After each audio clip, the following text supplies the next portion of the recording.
नमस्कार, जय हिंद, वंदे मातरम। दोस्तों, आपके अपने YouTube चैनल श्रेयासी एकेडमी के सुपर 30 में आपका स्वागत है। आज फिर हिंदी विषय की एक महत्वपूर्ण टॉपिक विराम चिन्ह के साथ आपके बीच में उपस्थित हुए हैं, जो आपके सभी एग्जाम, चाहे एसएससी हो, चाहे सुपर टेट हो, सी टेट हो, चाहे यूपीएसआई हो, यूपी पुलिस हो, ऑल एग्जाम के लिए बड़े ही महत्वपूर्ण श्रृंखला के साथ आपके बीच में उपस्थित हुए हैं और आज इस चैप्टर में सभी विराम चिन्हों को कवर करेंगे। अगर आप चैनल पर नए हैं तो चैनल को लाइक, सब्सक्राइब और शेयर करना ना भूलें। चलते हैं अगले टॉपिक की तरफ। टॉपिक में सबसे पहले बात कर लेते हैं विराम चिन्हों की। विराम चिन्ह के बात कर लेते हैं तो विराम चिन्ह होता क्या है? विराम चिन्ह का मतलब होता है कि एक किसी भी कहानी, नाटक, कविता, पद्यांश, गद्यांश को अर्थपूर्ण बनाने के लिए, एक सही दिशा देने के लिए विराम चिन्हों का प्रयोग करते हैं। विराम चिन्ह की अगर हम बात कर लेते हैं तो विराम चिन्ह का अर्थ होता है ठहरना या रुकना होता है। यानी जहां हम कुछ समय के लिए रुकते हैं या पूरे समय के लिए रुक जाते हैं या ठहर जाते हैं, उसी को हम लोग क्या कहते हैं? विराम चिन्ह कहा जाता है। अर्थात कामता प्रसाद के अनुसार, कामता प्रसाद एक विद्वान आदमी है जिनके अनुसार उन्होंने बताया था पूर्ण विराम को छोड़कर सभी अंग्रेजी से लिया गया है। पूर्ण विराम जो है अंग्रेजी में था, उसको छोड़कर और जितने भी हैं सभी को जो है लिया गया है हिंदी में। कामता प्रसाद गुरु के अनुसार देखा जाए तो विराम चिन्हों की संख्या जो है 20 होती है। कामता प्रसाद गुरु के अनुसार विराम चिन्ह कितने प्रकार के होते हैं? तो आप बताएंगे 20 प्रकार के होते हैं। अच्छा, कौन कौन से होते हैं? साथ में विराम चिन्हों को भी देखेंगे, उनके एग्जाम्पल को भी देखेंगे, कहाँ प्रयोग होता है, कैसे प्रयोग होता है, वह भी चीज देखेंगे इस वीडियो में। चलते हैं, शुरुआत करते हैं।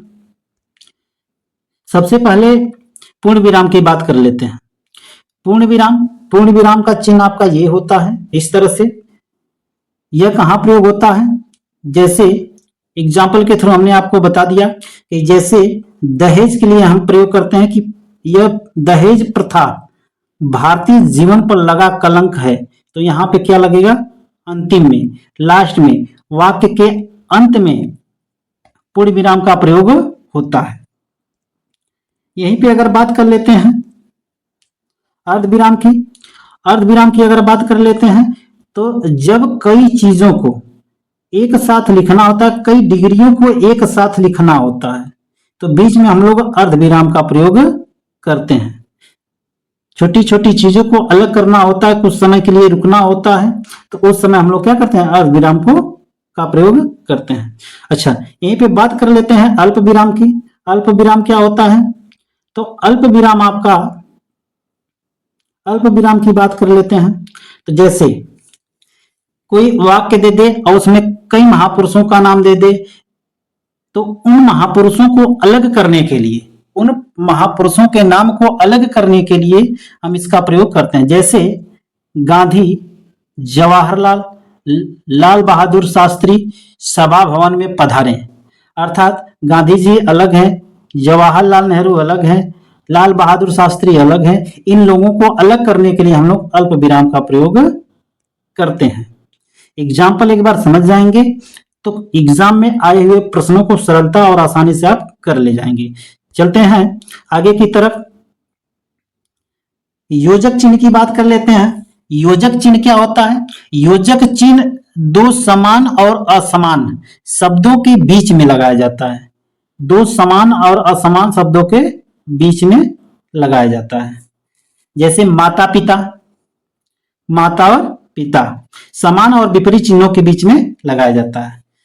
जैसे भाई बहन, दिन और रात की बात कर लेते हैं। बीच में ये जो चिन्ह दिख रहा है आपको, इसी को कहते हैं योजक चिन्ह कहा जाता है। अच्छा, आगे बात कर लेते हैं निर्देशक चिन्ह, निर्देश चिन्ह।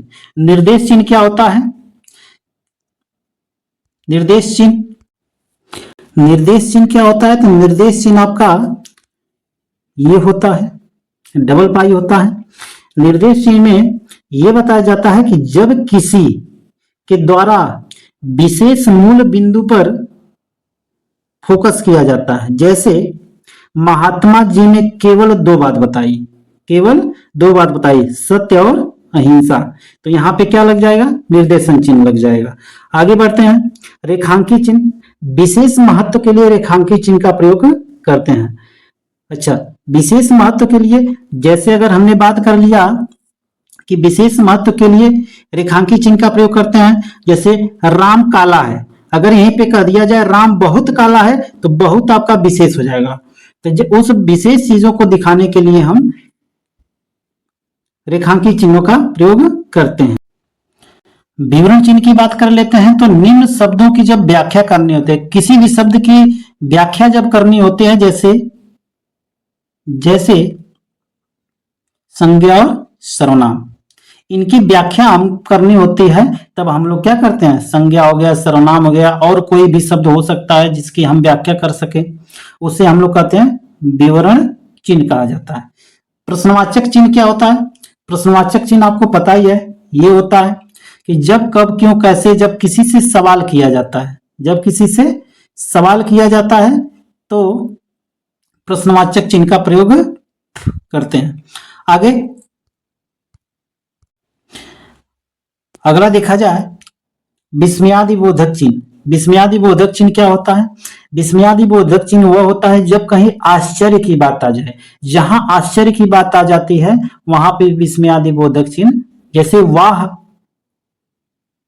अरे, यहां पे जो है विस्मयादि बोधक चिन्ह का प्रयोग होता है। उद्धरण चिन्ह क्या था? उद्धरण चिन्ह आपका 2 तरीके से होता है, एक सिंगल कामा वाला होता है, एक डबल कामा वाला होता है। जब किसी भी बात को, जब सत्य बात को, जब किसी के द्वारा कहा गया बात को हमको क्या किया जाता है? उद्धरण चिन्ह में, यानी डबल इन्वर्टेड या सिंगल इन्वर्टेड कामा में बंद किया जाता है। डबल इन्वर्टेड या तो सिंगल इन्वर्टेड कामा में बंद किया जाता है, उसे कहा जाता है उद्धरण चिन्ह। कोष्टक का प्रयोग क्या होता है? कोष्टक क्या होता है? कोष्टक का प्रयोग आप कैसे करेंगे? कोष्टक का प्रयोग हमेशा गणित में होता है, ज्यादातर आपका गणित में ही किया जाता है। आगे बढ़ते हैं। बराबर निर्देशन चिन्ह, निर्देश के दिया जाता है, यानी निर्देश की बात जब हम करते हैं, निर्देश की बात जब हम करते हैं तो निर्देशन चिन्ह का मतलब, जैसे हमने कहा एग्जाम्पल के थ्रू, काल 3 प्रकार के होते हैं। अच्छा, 3 प्रकार के तो होते हैं, लेकिन कौन कौन से होते हैं? तो यहाँ पे निर्देश देकर हम कहेंगे भूत, भविष्य और वर्तमान, ये निर्देशन चिन्ह होता है।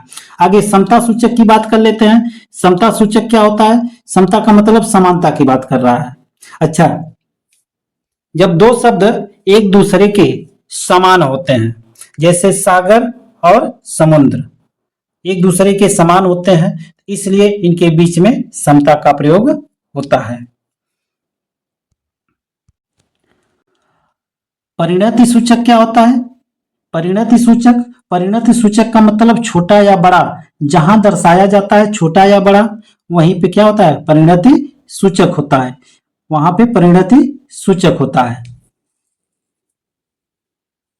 या जिसे एक क्रम में छोटे से बड़े, चाहे बड़े से छोटे की तरफ जब सीरियल में बैठाया जाता है तो उसी को परिणति सूचक कहा जाता है, यानी उसके मात्रा के आधार पर उसको एक क्रम में बैठाना होता है।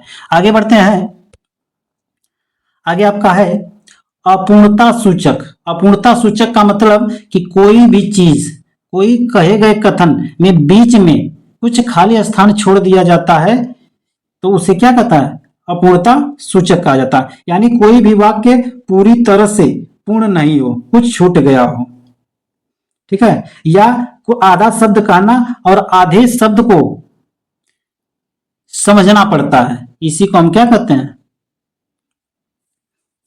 अपूर्णता सूचक होता है, यानी किसी भी बात को पूरी तरह से न कहना। पदहंस या त्रुटिपूरक, पदहंस या त्रुटिपूरक एग्जाम की दृष्टि से बड़े ही महत्वपूर्ण ये प्रश्न है। क्या होता है कि जब हम कोई शब्द कहते हैं और बीच में हमसे कोई चीज छूट जाता है, जैसे मुझे आज जाना था कह दिया, लेकिन हमको पता नहीं है कि कहाँ जाना था, तो हमको कहाँ जाना था, आगरा। यानी आगरा जाना था लेकिन हम कहने में भूल गए, लिखने में भूल गए, तो उसको इस तरह से देकर लिख दिया जाता है, तो उसी को हम क्या कहते हैं, पदहंस या त्रुटि पूरक से कहा जाता है। संकेत सूचक या लाघव चिन्ह, यह आपका लाघव चिन्ह है। लाघव चिन्ह क्या होता है, लाघव चिन्ह का मतलब होता है कोई भी शब्द को छोटा करना, किसी भी शब्द को छोटा करना, यानी उसके पहले अक्षर को लिखकर और वहां पे जो है एक छोटा सा जीरो बना देना, और वही आपका होता है संकेत सूचक या लाघव चिन्ह कहलाता है। आगे बढ़ते हैं, इसी में पुनरुक्ति सूचक क्या होता है। पुनरुक्ति सूचक का मतलब होता है कि जब एक ही शब्द कई लोगों के साथ लगाया जाता है, एक ही जैसा शब्द कई लोगों के साथ लगाया जाता है, उसी को पुनरुक्ति सूचक कहा जाता है। जैसे ये होता है, जैसे माननीय पंडित जवाहरलाल नेहरू, आदर मान सम्मान के साथ इनका नाम लिया गया। उसी तरह लाल बहादुर शास्त्री जो है, इनका भी नाम, इनके भी आगे माननीय लगा सकते हैं, माननीय लगा सकते हैं। तो सेम सेम चीजें, इसलिए हम लोग ऐसे करके दिखा देते हैं। तो यही होता है पुनरुक्ति सूचक। समाप्ति सूचक की बात कर लेते हैं, तो समाप्ति सूचक ये होता है कहानी, कविता, रचना के समाप्त होने पर उसके जस्ट बगल में ये चिन्ह का प्रयोग होता है। इस चिन्ह का प्रयोग होता है, इस चिन्ह का प्रयोग होता है, इसी को समाप्ति सूचक चिन्ह कहा जाता है। आई होप कि आपको हमारी वीडियो पसंद आई होगी। एक बार फिर से वीडियो को स्किप मत कीजिएगा, अच्छे से देखिएगा। एग्जाम में आए हुए प्रश्न एक भी बचकर नहीं जाएगा।